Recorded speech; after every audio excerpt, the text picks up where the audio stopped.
So we are back after several weeks. I was sidelined with a bout of COVID with the flirt variant that's been going around, but I'm much better now, so we're back in action.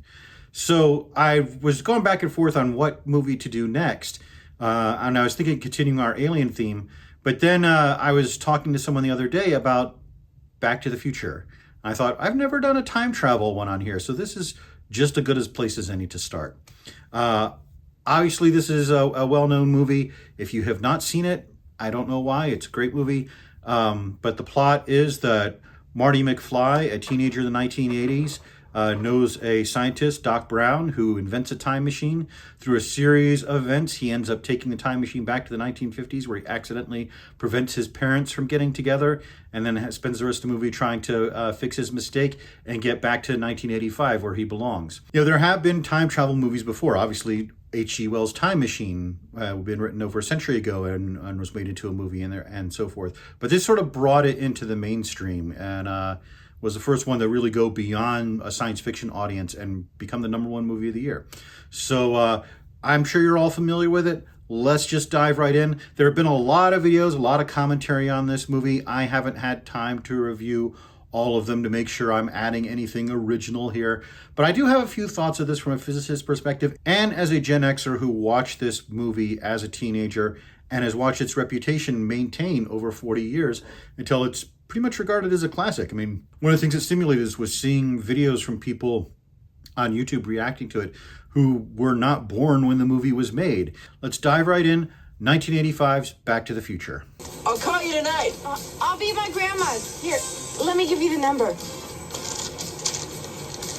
One of those things that cell phones have made unnecessary these days.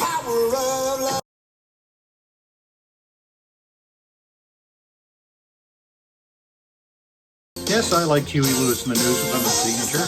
What of it?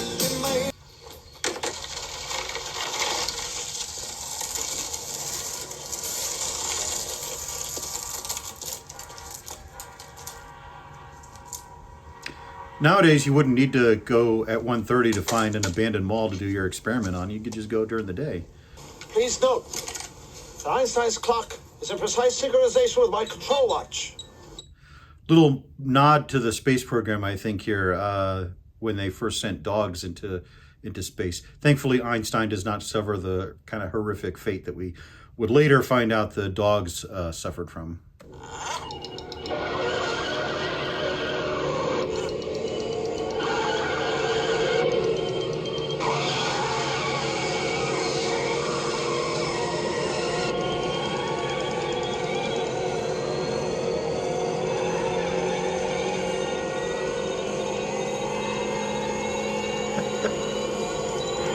Christopher Lloyd's expressions just kill me in this movie.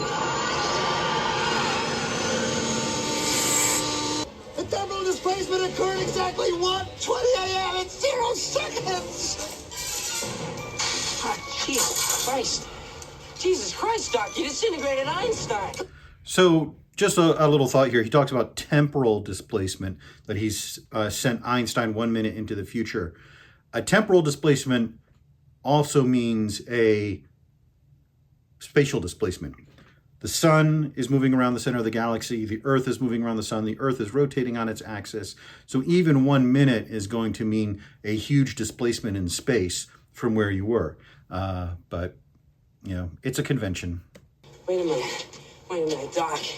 Are you telling me that you built a time machine out of a DeLorean? The way I see it, if you're going to build a time machine into a car, why not do it with some style? Besides, the stainless steel construction made the flux dispersal. So most of the discussion of time travel in this movie is, you know, just science-sounding words thrown around and so forth. But it's my nature. Let's play around with this.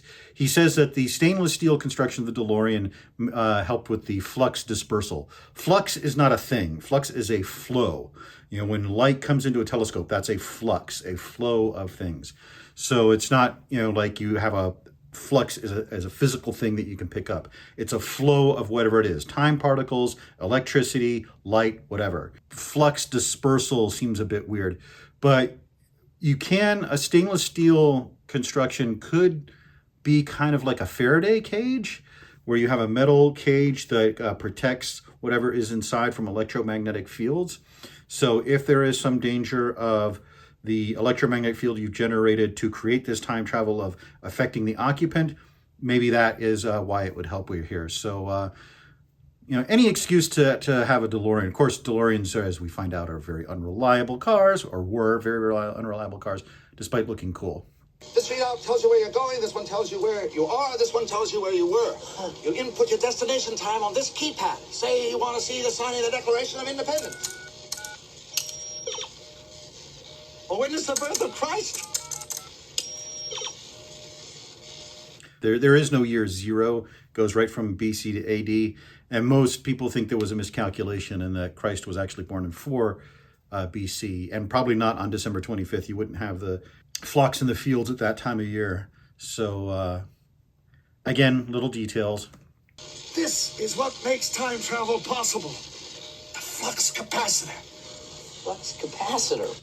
Again, kind of nonsense words. Flux is, again, a flow of things. It's not an actual physical thing. It's a flow of photons or energy or tachyons or whatever you're talking about. And a capacitor is something that stores these things. So you couldn't really store a flow of something. You could store tachyons, you could store time particles, you could store M&Ms, whatever it is that's flowing, but you can't really store flux. So it's another instance of combining scientific sounding words. But this is as good a place as any to talk about the big question with this movie. Is time travel possible?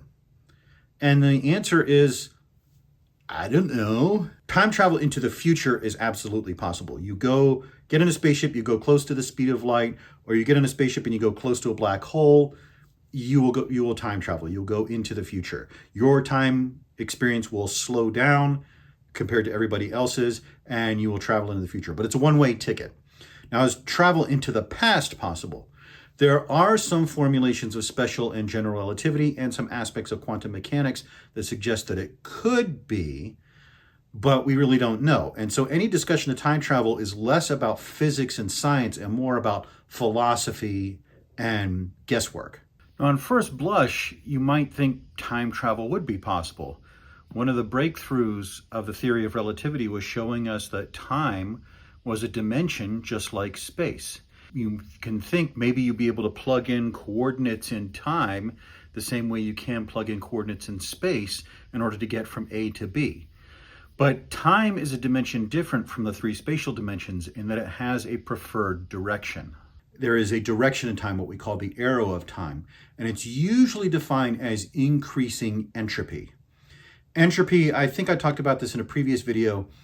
Entropy is often described in literature as disorder, but it's more of the decline in useful energy. That once energy is expended, it stops being useful. And so disorder is kind of a weird way of describing it.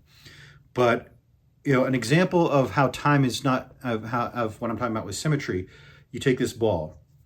I throw this ball up in the air and I catch it. I'll lean back so you can get a good view. Now, if I run that tape backwards, it would look the same because the physics of how a ball goes up and a ball goes down is reversible. It is symmetric. However, if I were to drop the ball on something, it would not be symmetric. If I reverse that tape, it's going to look really weird because the ball is going to just spontaneously bounce up.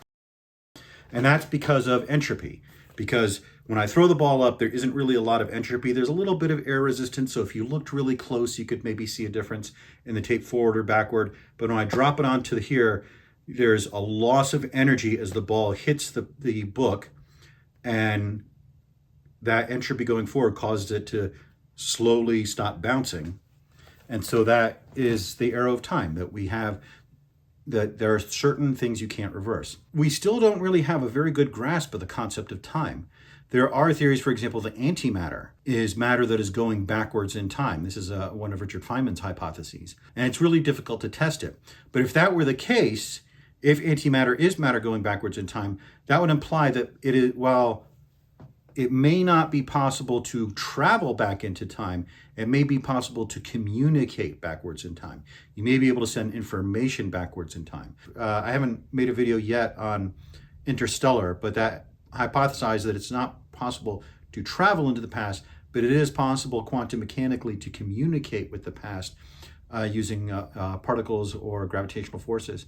I would point out one aspect of time travel, though, that I don't see talked about a lot. And that is that if faster than light travel is possible, then theoretically, time travel is possible. In fact, I would argue that faster than light travel is time travel. Time travel and faster than light travel, to me, seem to be very similar concepts. They both break the concept of causality. They both break aspects of relativity. And maybe that's possible. You know, we don't know all the laws of physics. We're still figuring stuff out. And particle physics in particular seems to still have a few mysteries up its sleeve. But from what we know now, it does not appear that time travel is possible. Now, that doesn't mean it doesn't make for good stories. That doesn't mean you can't enjoy stories. I'm a huge fan of Doctor Who, which handles time travel by literally saying, wibbly wobbly, timey-wimey stuff. Does it run like on regular unleaded gasoline? Unfortunately, no. It requires something with a little more kick. Plutonium. Plutonium. Wait a minute. Are you telling me that this sucker is nuclear? Hey, keep rolling there. No. This sucker's electrical. But I need a nuclear reaction to generate the 1.21 gigawatts of electricity I need. A gigawatt is not a measure of energy. It is a measure of power. That might sound like the same thing, but it's not. Power is energy per unit time. Energy, it is power times time, which gets you energy. So to illustrate that, an example you might have from your real life. The light bulbs in your house, 50 watts, 60 watts, 100 watts, that's the amount of energy they're putting out at any one time. That's the brightness and how much energy is flowing out of them at any particular moment. When you get your bill from the electric company, it does not say watts, it says kilowatt hours. That is how many watts you used times how many hours they used, and that's how much energy they are charging you for. So 1.21 gigawatts tells you how much power the time machine needs, but not how much energy it needs. You'd have to know how long the time machine needs to operate at 1.21 gigawatts to know how much energy it needs. Now, 1.21 gigawatts is a reasonable power output for a nuclear reactor. The Chernobyl reactor, for example, had 1.6 gigawatts of power. I actually think that the time machine is the less interesting invention here. Doc Brown has invented a nuclear reactor that can fit inside a car, generate the amount of power, at least for a brief period, produced by a full-scale nuclear plant and not kill the passenger with radiation. So forget the time machine. I want to hear about this nuclear power you've invented. Of course, from a group of Libyan nationalists. They wanted me to build them a bomb. So I took their plutonium and in turn gave them a shiny bomb casing full of used pinball machine parts. Just a little comment on that. For a nuclear bomb, you need much more pure plutonium than you would for a reactor. Reactor grade is about 80% pure, whereas a nuclear bomb is close to almost 100% pure, 99% pure. You may remember this has come up in discussions of like Iran's nuclear program, where they have centrifuges trying to get higher and higher purity of uranium for nuclear weapons. The actual thing that would have made more sense to them is to build them an actual bomb, but not have it with the pure plutonium or have it with something wrong with it so that it would fizzle and not work. Nuclear bombs are pretty precise instruments, and so it'd be relatively easy for a scientist of Brown's caliber to build them something that looked like a bomb but didn't actually work.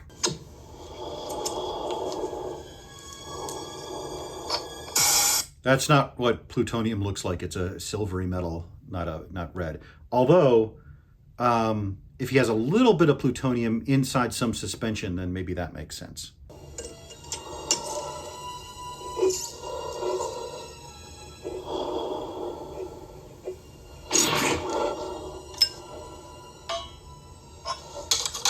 Encasing it in water, actually, water is a pretty good shield against radiation. When we have spent nuclear rods, we put them in the bottom of pools. That's not only to carry away the residual heat, but also to protect the people in the plant from the radiation. And you actually have to get pretty close to the uranium rods to get a heavy dose of radiation. It falls off pretty fast. There have been a couple incidents where someone picked up something radioactive in the bottom of one of those cooling pools and was exposed. And of course, when you had Fukushima, you had the pools evaporate from the heat and explosions, but water is actually a pretty good insulator from radiation. What am I thinking of? I almost forgot to bring extra plutonium. How do I ever expect to get back? One pellet, one trip. I must be out of my mind. Now that's an interesting line. One pellet, one trip. Fuel grade plutonium does come in little 10-gram pellets.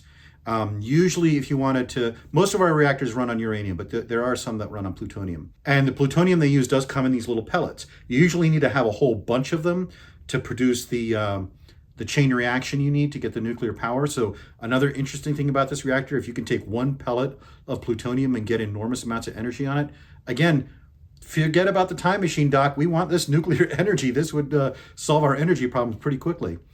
But I actually did do a little bit of a calculation here. So the pellets tend to be 10 grams. According to the information I found, 1 kilogram of plutonium will produce 8 to 30 gigawatt hours of power.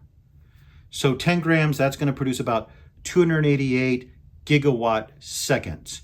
So if you're running this time machine at 1.21 gigawatts and you're extracting even 1% of the power, that would power it for 1 second, let's say. Or if you're running at 10%, you could power the 1.21 gigawatts for 20 seconds. It seems like he is only running it for a very short period of time, especially as we later use a bolt of lightning, which lasts an instant.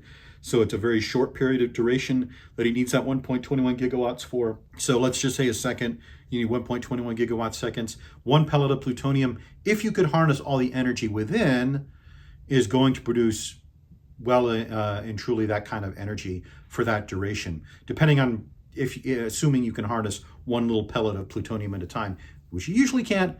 But again, if you're building this fantastic nuclear reactor, why not? So I think this actually is within the ballpark of reasonable of using 1 plutonium pellet to power 1 trip at 1.21 gigawatts. So given how much science-y gobbledygook is in this movie, I'm going to call this a win. I'm going to read your thoughts.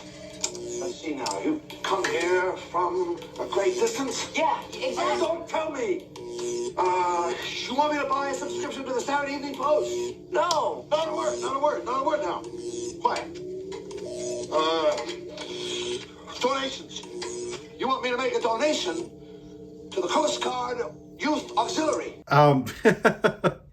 I kind of like this scene because what Doc Brown is doing here is actually kind of interesting. It's not just a random joke. So our brains run on electricity. There is a constant electric current that's going through your brain all over, your neurons firing. Every thought is a matter of electricity surging through the gray matter and white matter that is in your brain. This electrical activity is detectable. In the 1920s, they invented EEGs, where you can actually detect patterns of electrical current through the brain. If any of you have ever had a sleep study or something like that, I had one many years ago. They put all these little sensors on my head, and that's to sense the waves that correspond to various stages of sleep, so they could monitor how well I was sleeping, which was not very well, and make diagnosis based on that. There have been efforts for many decades now to see if you could take those electromagnetic waves and use them to read people's minds or to communicate with people's minds. It seems to me, based on what I've read, unlikely that it would work with this kind of precision where you could read someone's thoughts, at least not without a lot of background work. The reason is that brains are very individualized. And while we have very similar areas, the way we think about things can be very different. The electrical activity that comes to my brain when I think of, say, my mother is different from the electrical activity that will be in your brain that will when you think about your mother. So there is no universal map where you could read the electrical waves that are coming out of my brain and say, yes, Mike is thinking about his dogs, or yes, he is thinking about the Atlanta Braves. You would have to calibrate your instrument by having me think about various things and then being able to read that. And there are some efforts to try to do that with, sort of people controlling artificial limbs and things like that. So what Doc Brown is doing here, I think, is trying to read Marty's brain waves and translate those into waves into his head so that he can read them. It's not going to work, certainly not with the technology he's doing, but it is actually based on semi-real science. What he ends up doing here, although ironically, is actually what looks like a form of cold reading, where he thinks that Marty's asking for Coast Guard donations, continuing that running joke where people see Marty's jacket and think it must be a life preserver. So quite funny that it ends up in that direction. After I fell off my toilet, I drew this. Flux capacitor.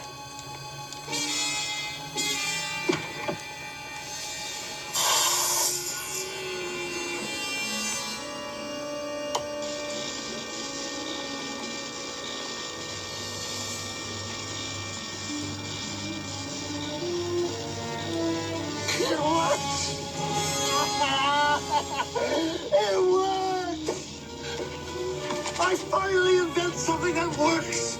I love this scene for various reasons. And as a kid, of course, I appreciated that he was happy about it. But now, having spent decades in science, a life in science is a life of failure.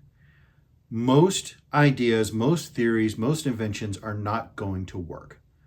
One of the things I like to tell my students is that the scientific method is okay at telling us what the right answer is.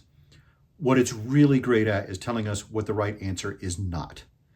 It's not so good at telling you what the correct theory is, but as you throw theories at the scientific method, it's great at saying, that's wrong, that's wrong, that's wrong, that's wrong. And you can spend a whole lifetime coming up with ideas, testing out theories, and being wrong over and over and over and over again.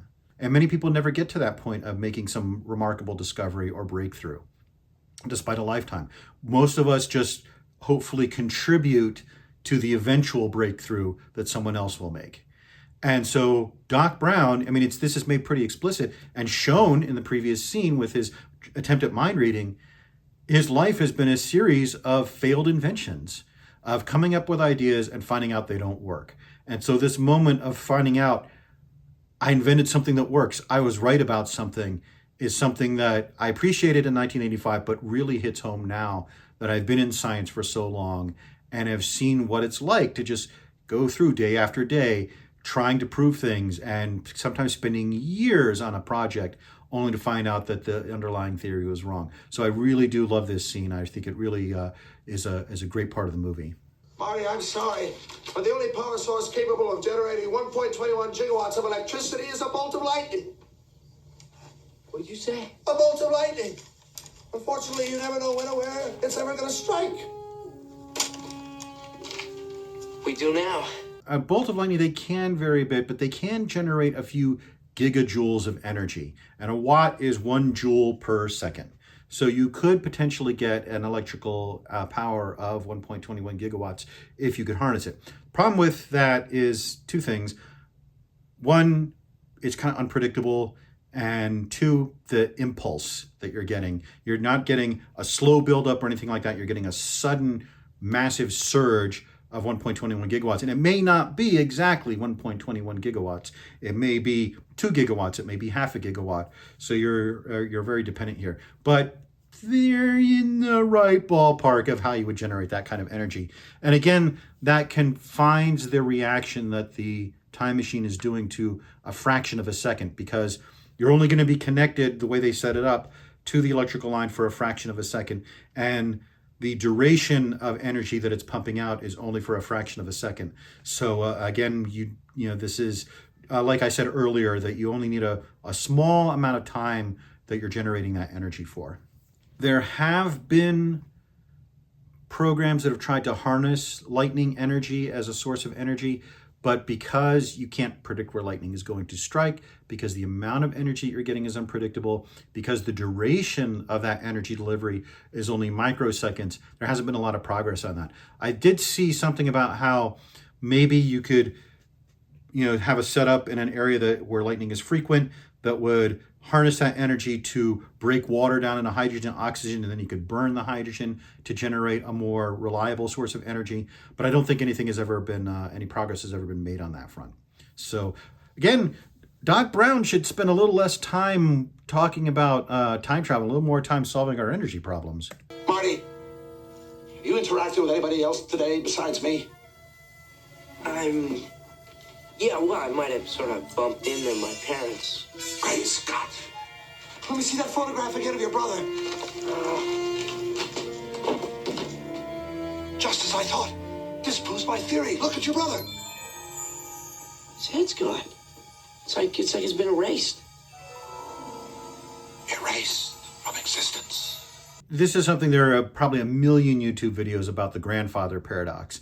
What happens if time travel is possible and you went back in time and prevented your grandparents from meeting and therefore you from being born, but then you're not there to go back in time travel? There are various solutions to that, none of which are scientific. Again, they're more philosophical than anything else. One of them is a predestination hypothesis that if you went back in time, you wouldn't be able to change anything because it has already happened. In other words, you're already part of those past events, and so causality isn't changed. The other hypothesis is the many worlds hypothesis, where if you change something in the past, you create different timelines, one of which has the original fate and one of which has the changed fate, so that you can't get back to that original because you're now stuck on this timeline. That seems to be vaguely what Back to the Future goes in for. Especially, they explain it a little bit more in the next movie about how you have these timelines skewing off, and Marty has to go back and prevent the sports almanac from falling into Biff's hands in the first place if he wants to restore the future. In this timeline, he has created a timeline where he will cease to exist, and so the grandfather paradox is avoided because you had this Marty from timeline number 1 come back and prevent the existence of Marty in timeline number 2. I am somewhat dubious of this. In my multiverse video that I did on Everything Everywhere All at Once and a few other things, I talked about how I'm very dubious of the many worlds hypothesis. Again, these are all philosophical and hypothetical. I probably go in for more of the predestination hypothesis, that you are part of events that have already happened and therefore you cannot change them. That you've already in many ways made those decisions. I actually think when you talk about time travel and plots, your guide should be less science than Austin Powers.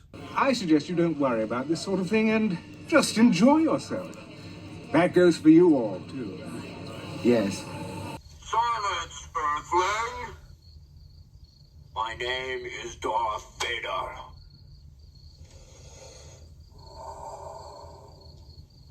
I am an extraterrestrial from the planet Vulcan. One of the thrills about this movie is first with Mr. Peabody and now with George, the way it plays on sort of 1950s era sci-fi tropes. I reviewed Forbidden Planet, and there are other classics I might get to eventually, but it really did define the era for a certain subset of people. Science fiction is way more mainstream now than it was then, but it's fun the way they play with it.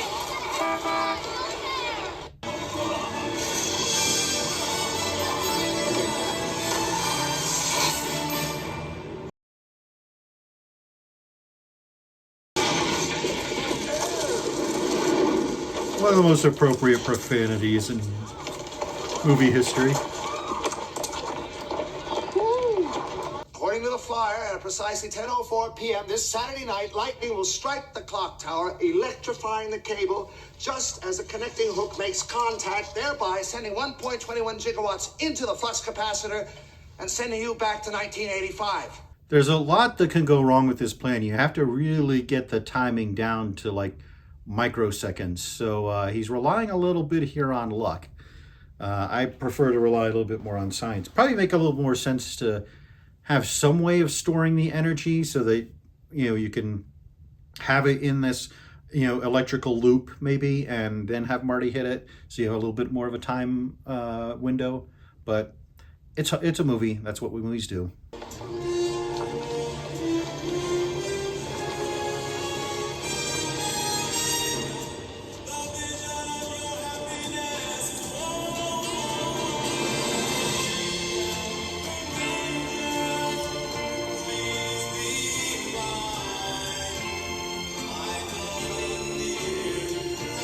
Okay, one of the better kisses in movie history. I just love the way it's played with Marty and the music coming up and and just the cinematography and the way it's shot. But there is a scientific nuance here, which is that when Marty interferes, that doesn't instantly doom him and he doesn't instantly disappear. That there is sort of a clock running out, that the possibility of his parents getting together is not zero, but is slowly fading away as time goes on. And this is sort of his last chance, to get them together before there's no possibility of that at all. With their seniors in high school, this is probably the only chance they're going to have to get together. So I do like that little bit of nuance here. As a scientist, as someone who's interested in this sort of thing, your take on this really depends on your perception of how we go about our lives, whether things are destined to happen or whether they happen randomly. I tend to think that things are more random, that we are more prone to the vicissitudes of chance than that there is a destiny, that you'll meet this person, that you'll marry this person, that you'll go to this school, and so forth. But the movie is clearly going in the other direction, where there are ebbs and flows to destiny, that you can have two people who are meant for each other, even if the circumstances can change. The old man really came through. It worked. What? He laid out Biff in one punch. I didn't know he had it in him. He's never stood up to Biff in his life. Ever? Now what? What's the matter? All right. Let's set your destination time. I love this little nuance here of Doc's expression when he says he's never stood up to Biff in his life. I think that's why Doc eventually tapes the letter together, that he realizes that, hey, Marty has probably changed his future. The way his parents met is now very different, and Marty still exists. So it may be possible to change the future and not endanger your own existence. So the really lovely nuance here. I'll tell you straight out. Great Scott! Best laid plans after getting a glare, especially when you're talking about a thunderstorm. You get the cable! I'll throw the room down to you!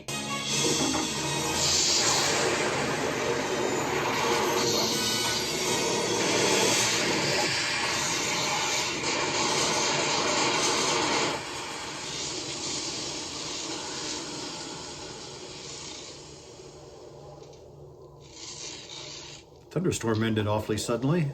As far as Dr. Brown's safety, he is wearing gloves, so that is it. But I would not recommend handling a metal cable through which a bolt of lightning is passed. Even being near one can cause fatal heart arrhythmias and so forth. So he's very lucky to have survived there.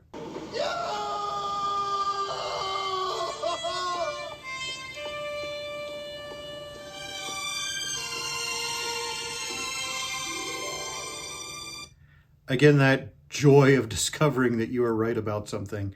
It means a lot as a scientist. How did you know? I never got a chance to tell you.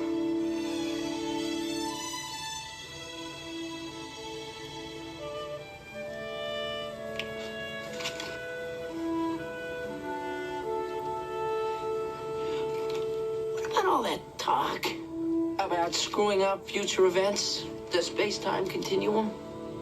Well, I figured. What the hell? I really like that scene. Bulletproof vests aren't completely protective. They're not going to protect your face, for example, and usually you will end up with a lot of bruises and broken ribs and so forth. But it is such a lovely moment in the movie. I always wear a suit to the office. You all right? Yeah. I think you need a rematch, George. Oh, a rematch. Why? Were you cheating? No. Hello. Good morning. Mom,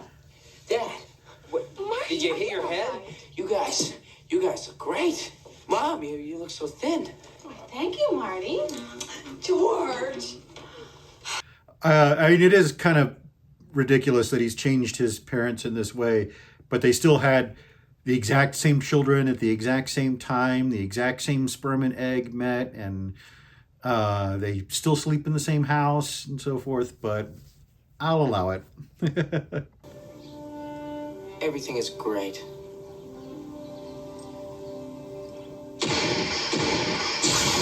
They never do get the chance to finish a kiss, do they?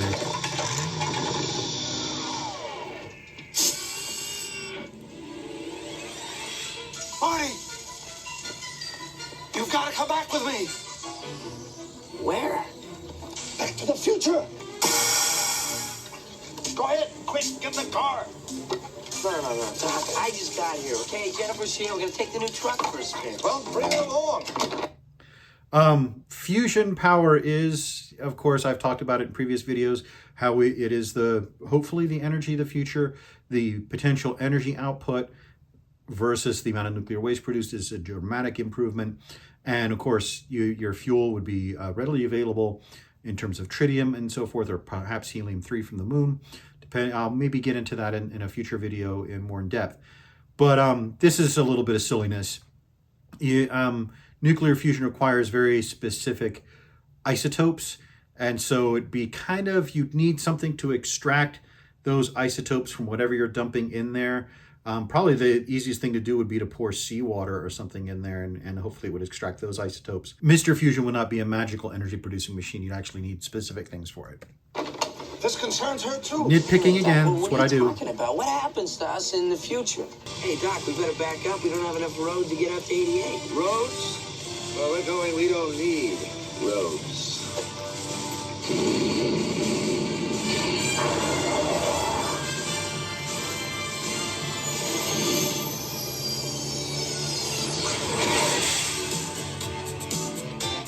One of the best endings of a movie ever. Flying cars, of course, something we do not have in the year 2015.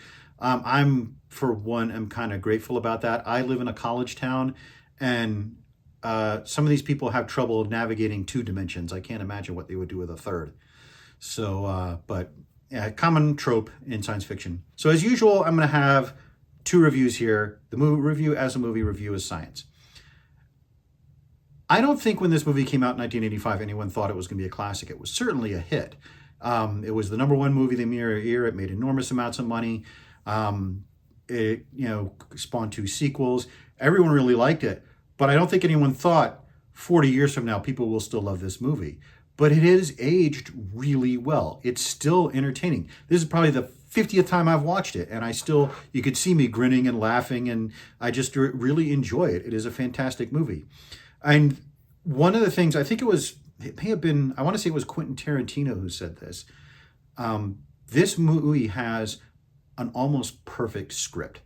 As someone who has done a lot of writing, I admire the efficiency and beauty of the writing, that there is not a line wasted. Every line in this movie either sets something up or pays something off, or is character or plot development. There is basically no fat in this movie.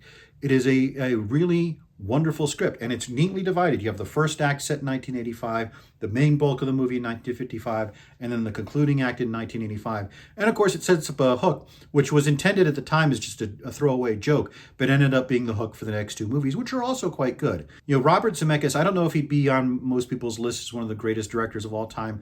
And he doesn't do anything flashy with camera work or anything like that. He's probably best known for the innovations with integrating technology into movies, with combining historical footage with live actors in Forrest Gump, or animated characters and live characters in Who Framed Roger Rabbit.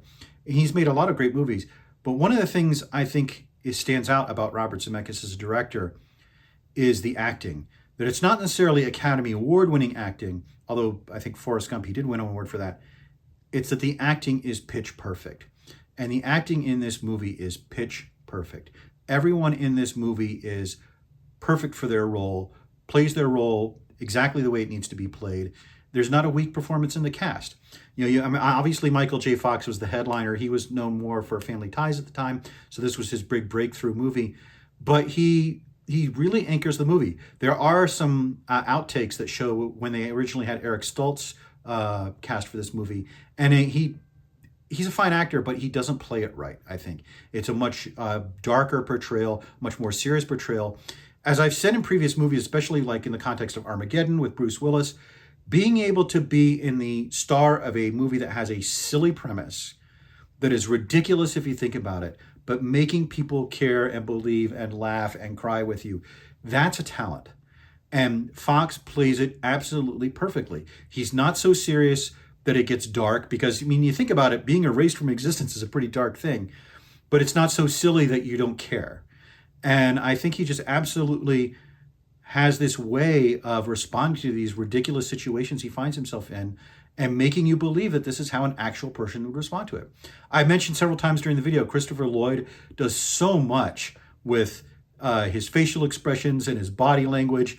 I mean, he sort of overplays it a little bit, but it's just perfect for the character of Doc Brown. Leah Thompson playing Lorraine in 3 iterations, the sort of alcoholic, disillusioned, middle-aged Lorraine, and then the young, radiant, optimistic Lorraine, and then the older, contented, middle-aged Lorraine. And all 3 she plays it just absolutely perfectly.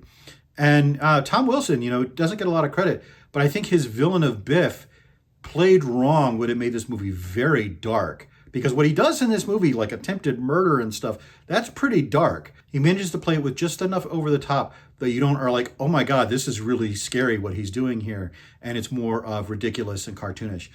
He's apparently a nice guy in real life, and said he based Biff on the bullies who bullied him as a kid. If you've ever seen Freaks and Geeks, you should watch it. It only had 1 season, but it was a really good show.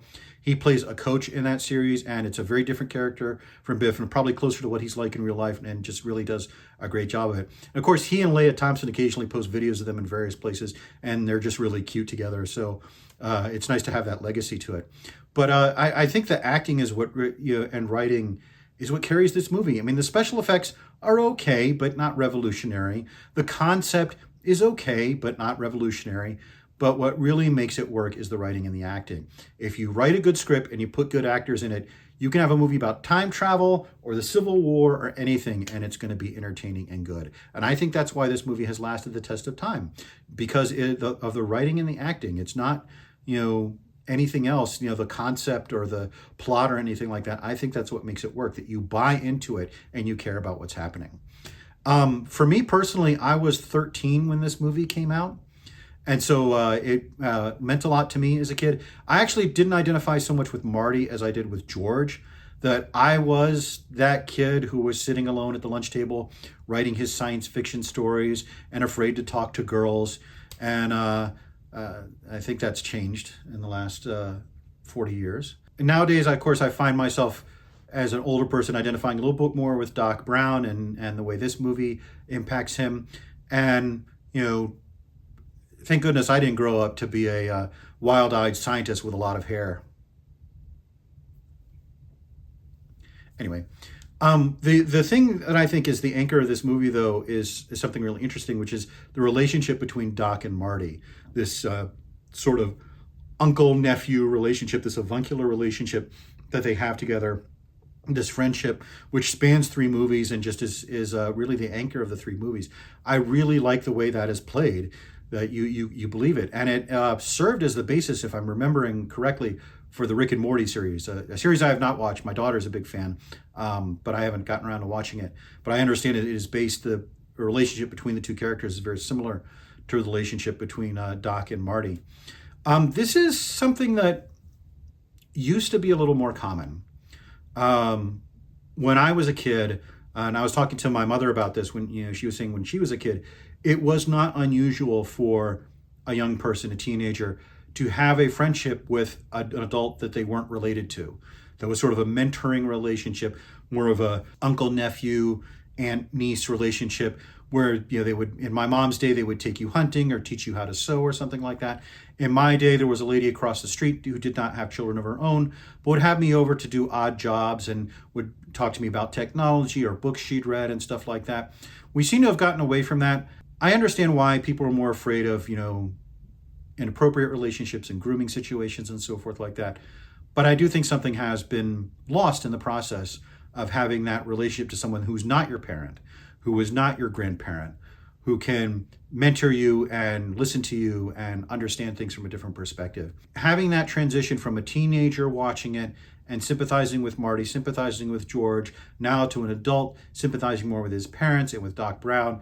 It is a movie that has aged well and that I have found appeals to me on different levels. And I hope that other people will find that. And I hope this movie will continue to find new generations of fans and new people who appreciate what this brings to the table. Scientifically, it's a time travel movie. Time travel is, as far as we know, fantasy. There are a lot of interesting concepts connected with time travel, many of which are way beyond my level of understanding when you're talking about special relativity or quantum mechanics. But any movie that ventures into science is one I'm going to have a few comments on. I do think the movie tends to go into sort of pseudoscientific babble at times, but the power requirements, they are consistent, self-consistent within the movie, and the way that they have to power the time machine and so forth is self-consistent with the movie.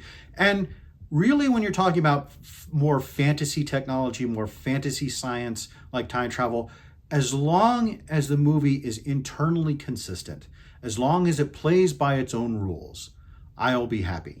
And I think this is a movie that plays by its own rules. It establishes early on what the power requirements are for the time machine. It has a reasonable source of power with this pellet of plutonium fuel. And when they don't have that, they have to go to another semi-reasonable source of power, which is a bolt of lightning. I think it's consistent with the way it deals with grandfather paradoxes and so forth. And again, that consistency, that's not why you watch the movie. You watch the movie for the writing and the acting and the characters and the situation. But I think having that consistency is one of those, again, like set dressing, one of those things that just makes the movie a little better, is one of the many things that this movie brings to the table. As long as you're not sitting in the audience, maybe just on a subconscious level saying, wait, that doesn't make sense. They said this an hour ago. Why are they saying this? And so having that consistent science, even if it's fantasy science, is one of the many charms of this movie. So that's fun to go into a classic. I have a lot more in the can, hopefully coming down now that I'm over COVID and having a little more time for videos. So until we get to those, I'm Mike Siegel. I write for Ordinary Times. Thank you for watching.